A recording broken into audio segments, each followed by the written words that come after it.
Hello viewers, welcome to my channel.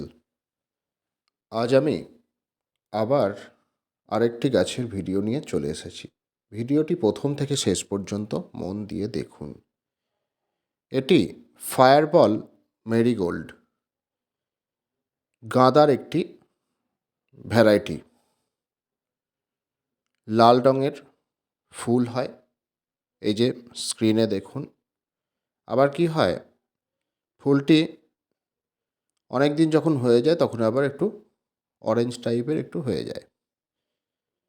গাছ বসানোর আগে ড্রেনেজ সিস্টেম ভালো হওয়া জরুরি। ড্রেনেজ হোলগুলি ছোটো ছোটো খোলাঙ্কুচি দিয়ে আমি বন্ধ করে দিয়েছি। আর এখানে আমি মাটিটি প্রস্তুত করে নিয়েছি।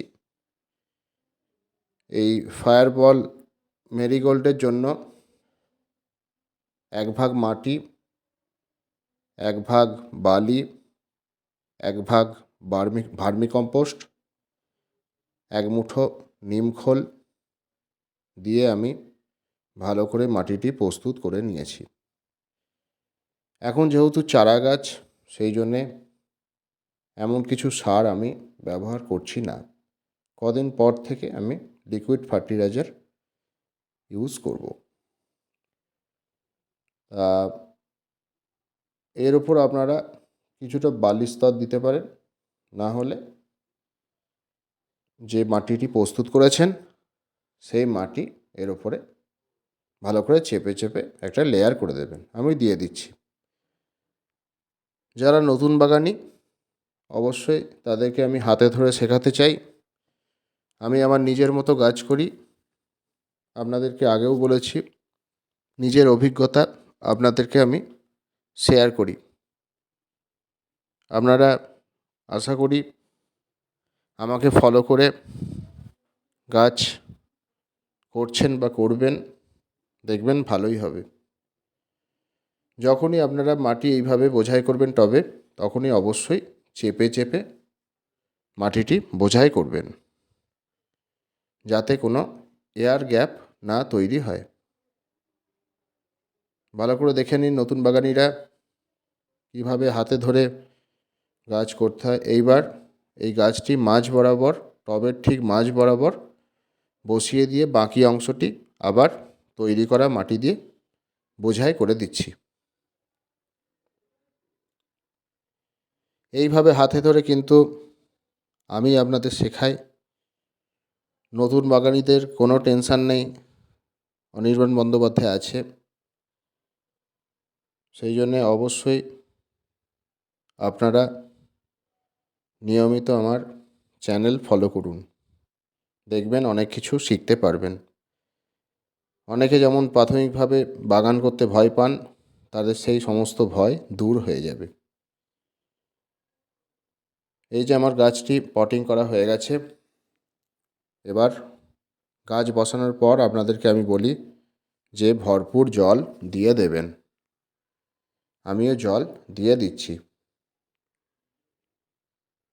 এইভাবে ভরপুর জল দিয়ে দেবেন। দেখবেন ড্রেনেজ হোল দিয়ে জল বেরিয়ে আছে, তখন বুঝবেন যে উপর থেকে নিচ পর্যন্ত আপনার টবের মাটিটি ভিজে গেছে। এইবার এই গাছটি কোথায় রাখবেন?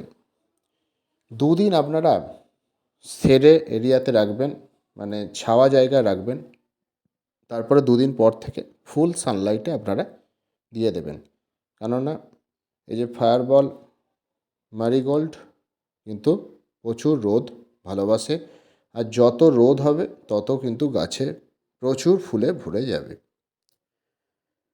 যেই দেখবেন একটু মাটির সাথে সেট হয়ে গেছে গাছটি, অন্তত 15 থেকে 20 দিন পর থেকে আপনারা লিকুইড ফার্টিলাইজার, যে সর্ষের খোল পচা জল, ভাতের ফ্যানের সাথে সর্ষের খোল পচিয়ে নেবেন, সাথে ডিএপি দানা একসাথে পচিয়ে খুব পাতলা করে 7 দিন অন্তর ব্যবহার করবেন।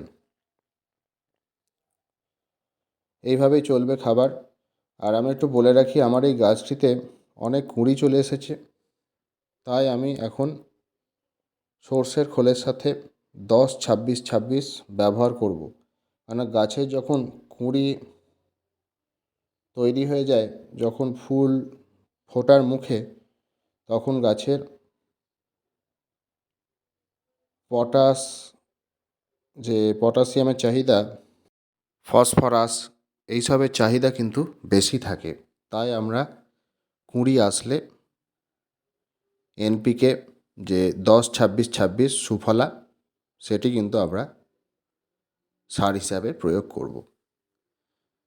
তাহলে মাটি গেল, খাবার গেল, সানলাইট গেল, আর জল তো মাটি দেখে দেবেন, বুঝে দেবেন, এই গেল। আর গাঁদার কিন্তু যে পাতা কুঁকড়ে যাওয়া, তারপরে বিভিন্ন মাকড়, লাল মাকড়, কালো মাকড়, এইসবের উপদ্রব হয়। সেই জন্যে আমরা যে কাকা জৈব কীটনাশক 7 দিন অন্তর 1 ml 1 লিটার জলে গুলে বিকেলবেলা পাতাতে স্প্রে করে দেব। গাছের পাতা সবুজ রাখতে 1 গ্রাম ইউরিয়া আর 1 গ্রাম যে এপসাম সল্ট, ম্যাগনেসিয়াম সালফেট, দুটিকে একসাথে 1 লিটার জলে গুলে ভালো করে পাতাতে স্প্রে করে দিতে পারেন। পাতা দেখবেন সবুজ থাকবে। যাই হোক, ভিডিওটি আশা করি ভালো লেগেছে। যদি ভালো লাগে লাইক করুন, বন্ধুদের সাথে শেয়ার করুন। কিছু জানতে আমায় অবশ্যই কমেন্ট করবেন, কেননা নতুন নতুন এরম বিভিন্ন গাছের আমি ভিডিও আপলোড করে থাকি। যাই হোক, আপনাদের অনেক কিছু জানা হবে, আপনারা অনেক কিছু শিখতে পারবেন। আর যারা নতুন, অবশ্যই চ্যানেলটি সাবস্ক্রাইব করুন, আমার পাশে থাকুন। Thank you.